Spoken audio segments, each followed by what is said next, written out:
अस्सलाम वालेकुम। Lecture number 16 anatomy and physiology page number 51 पे आ रहे हैं। प्रीवियस लेक्चर के अंदर हम लोगों ने स्टार्ट किया हुआ था सेल्स, ब्लड के अंदर कौन कौन से सेल्स पाए जाते हैं हम लोगों ने डिस्कस किया था, रेड ब्लड सेल्स को पूरा डिटेल में। उसके अलावा ब्लड के अंदर और कौन कौन से सेल पाए जाते हैं, व्हाइट ब्लड सेल्स पाए जाते हैं, प्लेटलेट्स पाए जाते हैं। आज हम लोगों ने व्हाइट ब्लड सेल्स को भी डिस्कस करना है। पहले थोड़ा सा हम लोग प्रीवियस लेक्चर में थोड़ा सा हम लोगों का हीमोग्लोबिन वाला पार्ट रह गया। तो हीमोग्लोबिन क्या था? हीमोग्लोबिन हमने पढ़ा था ब्लड के अंदर जो व्हाइट ब्लड सेल्स होते हैं उसके अंदर हीमोग्लोबिन पाया जाता है। जो हीमोग्लोबिन है वो ऑक्सीजन और कार्बन डाइऑक्साइड की ट्रांसपोर्टेशन करता है, ठीक है। जो रेड ब्लड सेल्स हैं हीमोग्लोबिन उसमें 33% पाया जाता है। बहुत ज़्यादा हीमोग्लोबिन ब्लड के, बाकी जो ऑर्गेनिक इनऑर्गेनिक सब्सटेंसेस हैं water and white blood cells के अंदर वो पाए जाते हैं, लेकिन सबसे ज़्यादा जो एक अलग सा कंपोनेंट है वो हीमोग्लोबिन पाया जाता है। इस वजह से रेड ब्लड सेल्स का सबसे बड़ा काम क्या था? सबसे बड़ा काम था उसका ऑक्सीजन और कार्बन डाइऑक्साइड को ट्रांसपोर्ट करना। क्यों? क्योंकि ये काम हीमोग्लोबिन का था। तो हम लोग रीड कर लेते हैं हीमोग्लोबिन को थोड़ा सा। पेज नंबर 51 पे आ जाओ।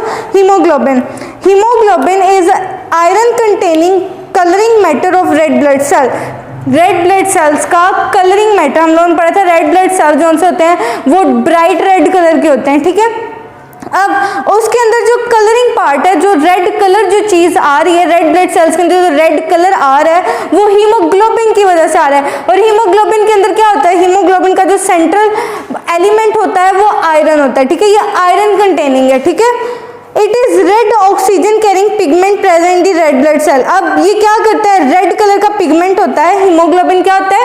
रेड कलर का पिगमेंट होता है। ऐसा पिगमेंट जो ऑक्सीजन को कैरी करे, ऑक्सीजन की ट्रांसपोर्ट करे रेड ब्लड सेल्स के अंदर, उसको हम लोग क्या कहेंगे? उसको हम लोग हीमोग्लोबिन कहेंगे।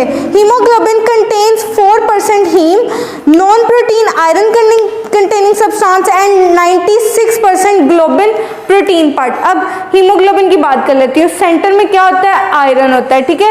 आयरन कौन सा पार्ट है? Non protein part. हमें पता है आयरन प्रोटीन हो ही नहीं सकती है। अब उसके इर्द गिर्द हीमोग्लोबिन के जितना भी है वो प्रोटीन पार्ट है। कितना? 96% जो सा है वो प्रोटीन पार्ट है, ग्लोबिन हिस्सा है। ग्लोबिन प्रोटीन को कहते हैं, ठीक है। ग्लोबिन प्रोटीन की एक टाइप है, जैसे फिब्रिनोजिन वगैरह, जिनके आगे IN आ जाएगा ना वो सारी की सारी प्रोटीन्स होंगी। फिब्रिनोजिन, ग्लोबिन, ब्यूलिन, ठीक है, ये सारे के सारी प्रोटीन्स होती हैं। अब ग्लोबिन ऐसी प्रोटीन है जो हीमोग्लोबिन के अंदर पाई जाती है। 96% हीमोग्लोबिन के अंदर क्या होता है? प्रोटीन पार्ट होता है जिसे हम लोग ग्लोबिन कहते हैं। और 4% जो सा होता है हीमोग्लोबिन के अंदर ऐसा पार्ट होता है जो प्रोटीन का नहीं बना होता है, नॉन प्रोटीन पार्ट का होता है। तो अगर उसके अंदर प्रोटीन नहीं है, वो 4% प्रोटीन नहीं है, तो 4% क्या है? तो वो 4% आयरन है। तो इस वजह से कहते हैं कि haemoglobin is a iron containing substance, ठीक है। इसके अलावा क्या है? कलरिंग मटेरियल है रेड ब्लड सेल्स का। क्या करता है? ऑक्सीजन कैरी करता है। रेड पिगमेंट है, ठीक है। आगे हम लोग बात कर लेते हैं नॉर्मल वैल्यू ऑफ हीमोग्लोबिन के। हीमोग्लोबिन की तादाद कितनी पाई जाती है? रेड ब्लड सेल्स की आप लोगों को तादाद पता है कि रेड ब्लड सेल्स ह्यूमन के अंदर अगर मैं मेल की बात करूं तो कितना होता है? 5.4 मिलियन पर मिलीमीटर क्यूब, ठीक है। ये तो हम लोगों ने रेड ब्लड सेल्स की बात कर ली है। पूरे जिस्म के अंदर आदमी के, मैन के जिस्म के अंदर 5.4 मिलियन पाया जाता है। लेकिन अगर हम लोग बात करें रेड ब्लड सेल्स के अंदर मौजूद हीमोग्लोबिन की तादाद की, तो वो कितनी होती है? मेल के अंदर 14 to 16 ग्राम मीटर पर 100 मिलीलीटर क्यूब। अगर हम लोग एक आदमी का 100 मिलीलीटर वाटर लें, उसका हम लोग 100 मिलीलीटर ब्लड लें, तो उस ब्लड के अंदर हम लोग देखेंगे कि 14 से 16 जो सा ग्राम मीटर जो सा होगा वो क्या होगा? वो हीमोग्लोबिन होगा। रेड ब्लड सेल तो ज्यादा होगा। क्यों? क्योंकि रेड ब्लड सेल्स के अंदर हीमोग्लोबिन के अलावा वाटर भी होता है, दूसरे सब्सटेंसेस भी होते हैं। लेकिन अगर उसके अंदर हम हीमोग्लोबिन की बात करें तो वो 14 से 16 ग्राम मिलीलीटर होता है, ठीक है। फीमेल की बात की जाए, औरत की, तो वो 12 से 14 ग्राम मीटर। और फीटस बच्चे की बात करें जो पेट के, माँ के पेट के अंदर होता है, या नया पैदा भी हो जाए जो बच्चा, तो उसकी कितना होता है? अप्रोक्सीमेटली 23 ग्राम मीटर पर 100 मिलीलीटर के। जब नया बच्चा पैदा होता है तो हमें पता है जब बच्चा माँ के पेट के अंदर हो या बच्चा बाहर पैदा हो गया तो उसके ऑर्गन्स बहुत छोटे छोटे होते हैं, बहुत कम होते हैं। तो इस वजह से जो बच्चा होता है उसमें खून की तादाद बहुत ज़्यादा होती है। तो जब खून ज़्यादा होगा तो रेड ब्लड सेल ज़्यादा होंगे। रेड ब्लड सेल ज़्यादा होंगे तो उसके अंदर हीमोग्लोबिन जो है ज़्यादा पाया जाएगा। किसके मुकाबले? फीमेल के मुकाबले, मेल के मुकाबले, ठीक है। एनी कंडीशन डेट इंक्रीज और decrease the red blood cell count will affect the haemoglobin concentration, कि किसी भी वजह से हमें पता है रात को सोते हुए जो है हीमोग्लोबिन जो है कम हो रहे होते हैं, तो जब रेड ब्लड सेल्स जो होते हैं रात को सोते हुए कम हो रहे होते हैं, तो हमें पता है जब रेड ब्लड सेल्स कम होंगे तो ऑब्वियसली हीमोग्लोबिन भी साथ के साथ कम होगा।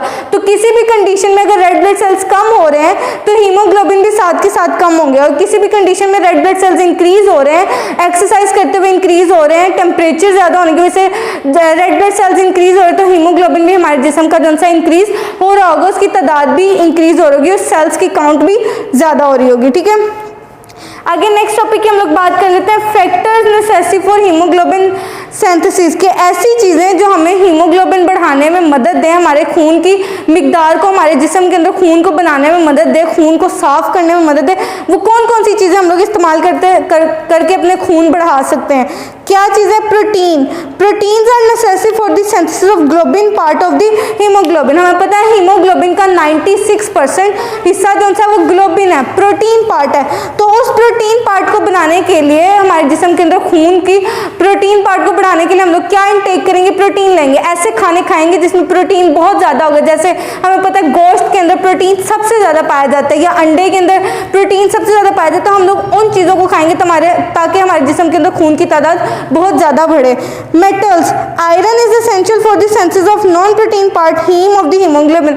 अगर हमने अपने जिस्म के अंदर रेड ब्लड सेल्स की तादाद को बढ़ाना है तो हम एक तरफ तो प्रोटीन खा रहे हैं, 96% प्रोटीन पार्ट बढ़ा रहे हैं, लेकिन जब तक हम लोग आयरन इनटेक नहीं करेंगे तब तक हीमोग्लोबिन पूरा नहीं बनेगा। हम लोग सिर्फ प्रोटीन पार्ट खा रहे हैं। हीमोग्लोबिन बनाने के लिए आयरन का होना जरूरी है। जब आयरन होगा और प्रोटीन, दोनों चीज़ों की, तब जाके हीमोग्लोबिन बनेगा, और हीमोग्लोबिन बनेगा तो रेड ब्लड सेल्स की तादाद ज़्यादा होगी, और जब वो तादाद ज़्यादा होगी तो ब्लड ज़्यादा बनेगा। ठीक है, तो इस वजह से हम लोगों को आयरन कंटेनिंग चीज़ें भी हम लोगों को खानी चाहिए ताकि हीमोग्लोबिन का आयरन कंटेनिंग पार्ट भी जो है उसकी भी ज़रूरत पूरी हो सके। अब विटामिन्स, कुछ हमें विटामिन्स भी लेने पड़ेंगे। आप लोगों को फार्मेसी पे कैप्सूल्स की शक्ल में भी मिल जाएंगे। Vitamin B12 and vitamin C are necessary for the haemoglobin synthesis. आप लोगों को पता है माल्टे, जो मौसमी माल्टे होते हैं, उनके अंदर कौन सी विटामिन पाई जाती है? Vitamin C। मौसमी माल्टों के अंदर सबसे ज़्यादा विटामिन C पाया जाता है। तो अगर आप लोगों को विटामिन B12 या विटामिन C चाहिए तो उसके लिए आप लोगों को फल वगैरह खाने पड़ेंगे ताकि हीमोग्लोबिन की सिंथेसिस के लिए बहुत ज़्यादा ज़रूरी हो। ठीक है, ये जो विटामिन B12 पढ़ेंगे और विटामिन C, ये आप लोगों ने 2 विटामिन पढ़े हैं, ये हीमोग्लोबिन की सिंथेसिस के लिए ज़रूरी है। तो ये MCQs भी आ सकता है कि हीमोग्लोबिन की सिंथेसिस के लिए कौन कौन से फैक्टर जरूरी है। हमें पता है प्रोटीन जरूरी है, नॉन प्रोटीन पार्ट के लिए आयरन जरूरी है, और पूरे हीमोग्लोबिन के लिए हम लोग उसकी तादाद को अच्छा करने के लिए क्या ले सकते हैं? विटामिन B12 ले सकते हैं, विटामिन C ले सकते हैं। आगे हम लोग बात कर लेते हैं फंक्शंस ऑफ हीमोग्लोबिन, कि हीमोग्लोबिन के क्या काम है। हमने रेड ब्लड सेल्स के सारे काम पढ़ लिए ना, तो जो रेड ब्लड सेल्स के काम है वही हीमोग्लोबिन के काम है। ये आप लोगों ने बात याद रखनी है कि रेड ब्लड सेल्स के अंदर हीमोग्लोबिन पाए जाते हैं, जो काम हीमोग्लोबिन करता है वही काम रेड ब्लड सेल्स करता है। हीमोग्लोबिन का क्या काम है? हीमोग्लोबिन का काम ऑक्सीजन और कार्बन डाइऑक्साइड की ट्रांसपोर्ट है। इसी तरह रेड ब्लड सेल्स का क्या काम है? ऑक्सीजन और कार्बन डाइऑक्साइड की ट्रांसपोर्ट है। पढ़ लेते हैं फिर भी एक बार। The functions of haemoglobin is to carry the respiratory gases oxygen and carbon dioxide. Haemoglobin का क्या काम है? पूरे जिस्म के अंदर जहाँ जहाँ खून पूरे जिस्म में फैल रहा है, पूरे जिस्म में खून के साथ ऑक्सीजन और कार्बन डाइऑक्साइड को पूरे जिस्म के अंदर ट्रांसपोर्ट करने का काम किसका है? हीमोग्लोबिन का। हीमोग्लोबिन रेड ब्लड सेल्स के अंदर होते हैं, इसी वजह से यही काम रेड ब्लड सेल्स का है। It also act as a buffer, ये बफर के तौर पर भी काम करता है, मतलब एसिड बेस बैलेंस बरकरार रखता है। तीसरा काम क्या है? एसिड बेस बैलेंस के। ये एसिड बेस बैलेंस मतलब खून की pH को बरकरार रखता है। खून को ना ज़्यादा एसिडिक होने देता, ना ज़्यादा बेसिक होता है। आप लोगों ने प्रीवियस लेक्चर के अंदर पढ़ा कि ब्लड की pH कितनी होती है? ब्लड की pH 7.4 होता है, मतलब वो थोड़ा सा, हमारा जो ब्लड है ना, थोड़ा सा अल्कलाइन होता है, थोड़ा सा बेसिक इन नेचर होता है।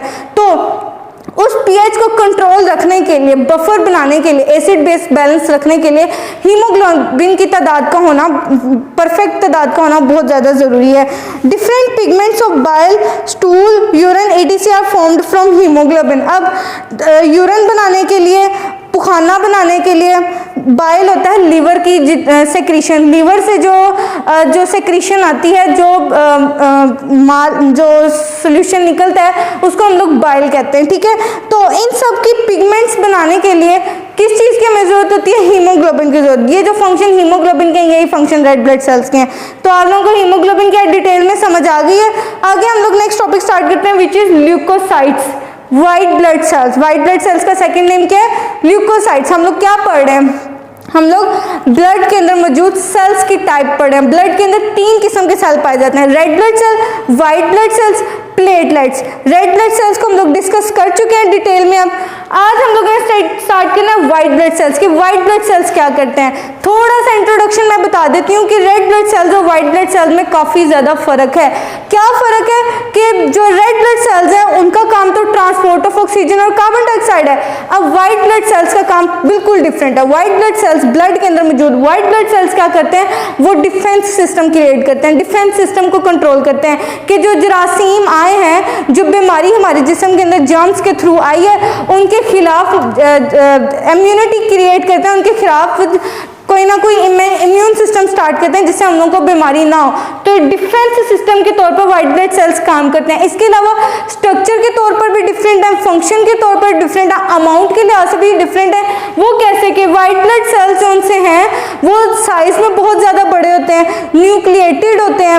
इसी तरह अगर हम रेड ब्लड सेल्स की बात करें तो रेड ब्लड सेल्स मैंने बताया था तादाद में बहुत ज़्यादा होते हैं, साइज में बहुत छोटे होते हैं और नॉन न्यूक्लिएटेड होते हैं, मतलब रेड ब्लड सेल्स के अंदर न्यूक्लियस नहीं होता। ये आगे हम लोग पढ़ लेते हैं।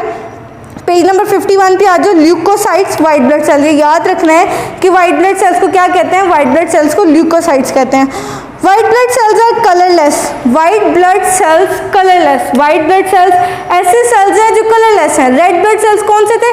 ब्राइट रेड थे या पर्पल रेड थे, ठीक है। तो वाइट ब्लड सेल्स कौन से? कलरलेस सेल्स हैं। Red blood cells red cells हैं, white blood cells colourless cells हैं। And nucleated elements of blood, और न्यूक्लियस वाले ब्लड सेल्स हैं। रेड ब्लड सेल्स विदाउट, मैं दोनों का कंपैरिजन करके बता रही हूँ ताकि आप लोगों को फर्क पता चलता जाए, वो भी साथ साथ याद होता जाए, ठीक है।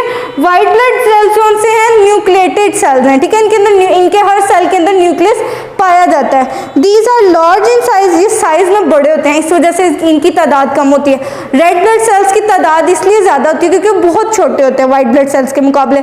लेकिन जो व्हाइट ब्लड सेल्स होते हैं साइज में बड़े होने की वजह से ज़्यादा जगह घेरते हैं, इनकी तादाद जो उनकी है बहुत थोड़ी होती है।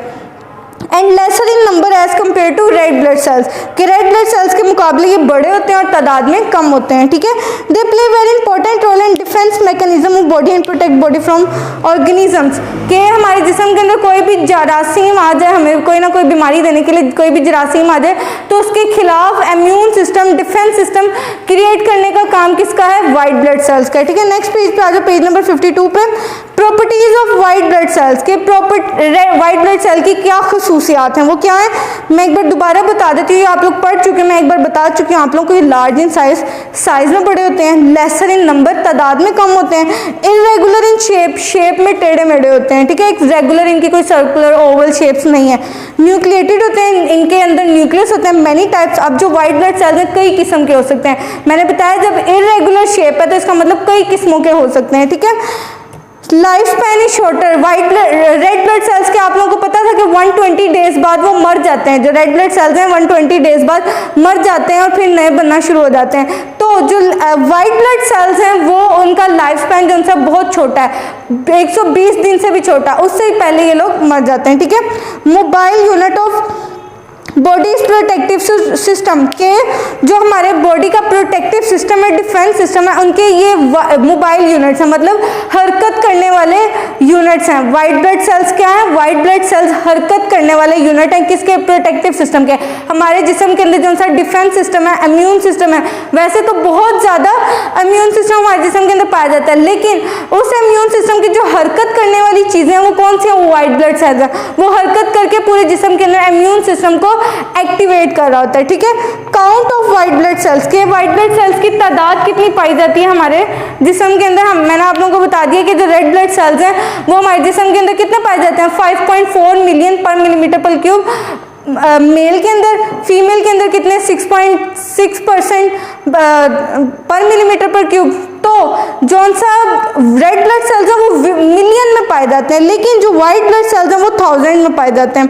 Average white blood cell present in body, चाहे वो बॉडी मेल की हो चाहे वो फीमेल की हो, कितने होंगे 7000 पर मिलीमीटर क्यूब। मतलब ये सिर्फ और सिर्फ थाउजेंड्स में होंगे, हजारों की तादाद में होंगे, लेकिन जो रेड ब्लड सेल्स होंगे वो लाखों मिलियंस की तादाद में होंगे। ठीक है, रेंज 4000 टू 11000 पर मिलीमीटर क्यूब।